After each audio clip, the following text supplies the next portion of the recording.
15 classmates vanished, schools hiding something. It started with Emily Carter. Everyone said she ran off to the city, chasing some pipe dream about being a singer.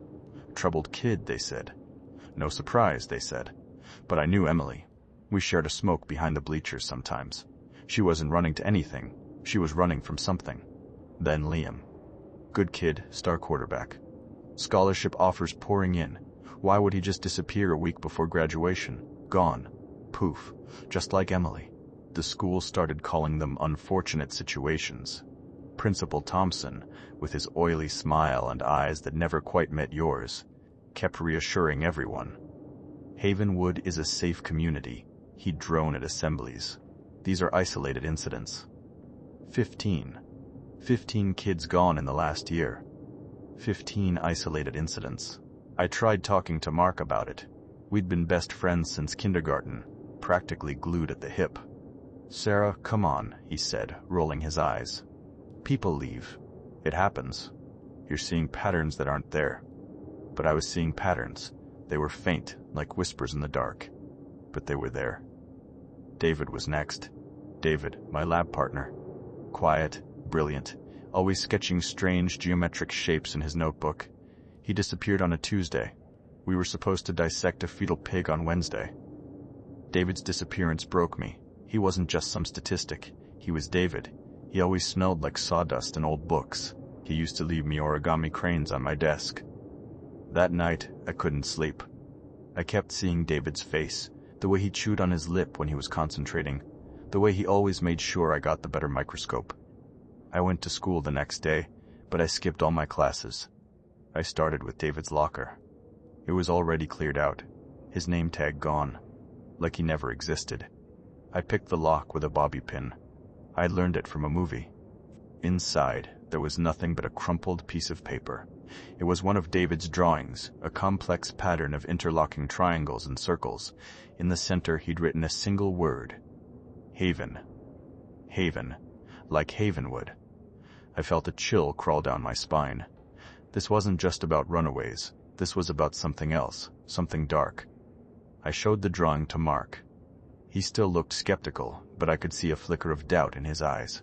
Okay, he said. That's weird. We started digging. We spent hours in the school library, poring over old yearbooks and town records.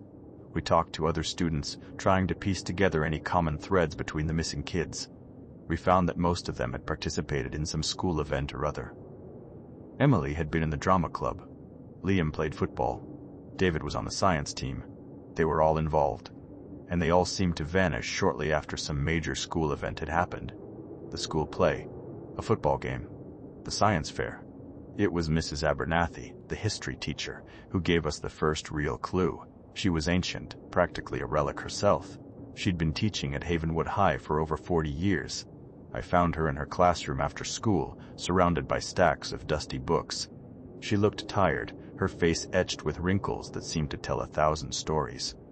Mrs. Abernathy, I said, do you know anything about the history of this school? Anything?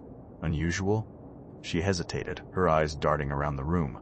This school. It's been here a long time, she said, her voice barely a whisper. Longer than most people know. She told us about the original settlers of Havenwood, a group of religious zealots who had arrived in the early 1900s. They believed in something they called the offering. They believed that the land needed to be appeased, that it demanded a sacrifice.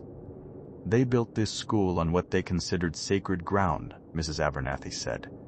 There were rumors, whispers of rituals, things that shouldn't be spoken of. She stopped talking, her eyes filled with a deep, unsettling fear. I shouldn't have told you this, she said. Just be careful. That night, Mark and I went back to the school. We knew we were taking the risk, but we had to find out the truth.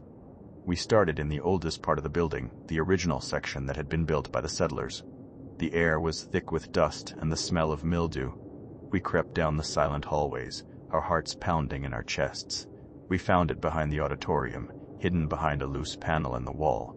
A narrow passage, barely wide enough to squeeze through. We exchanged a nervous look and stepped inside. The passage led down, into the darkness beneath the school.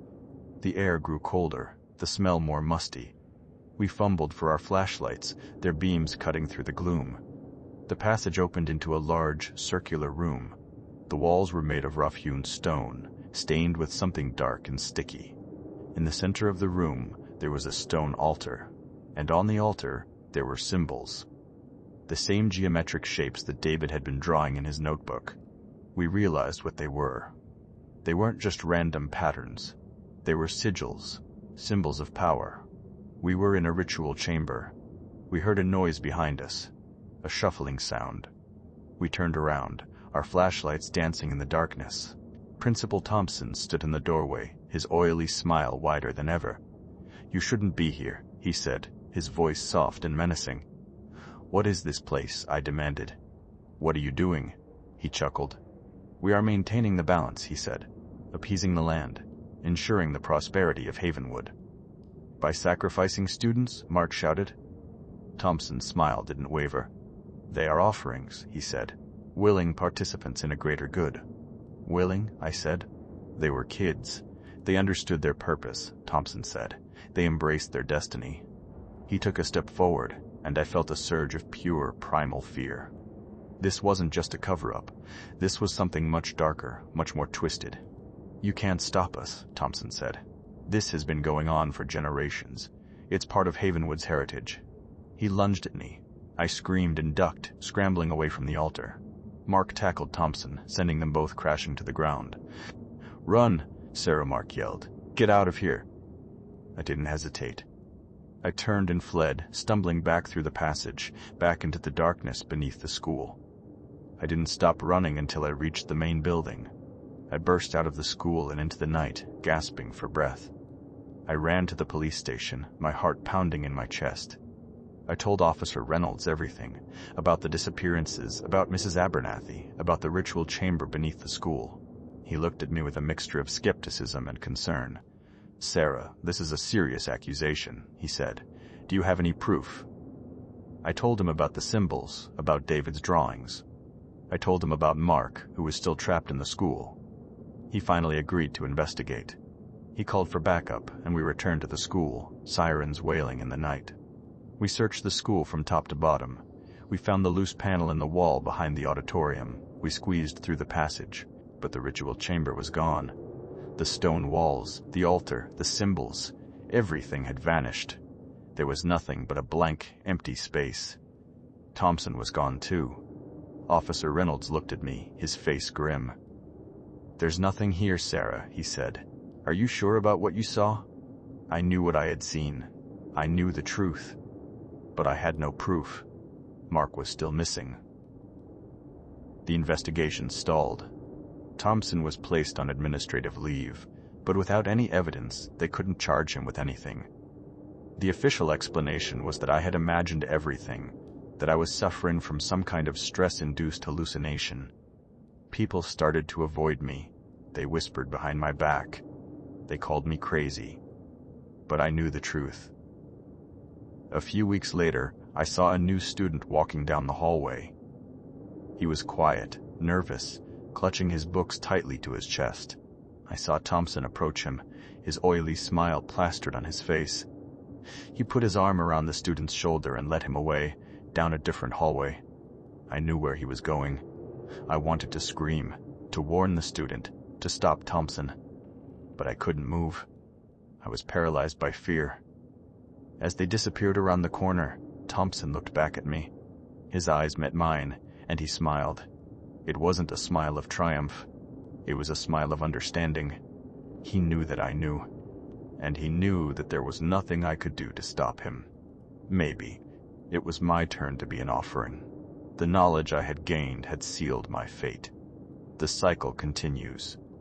Havenwood is hungry.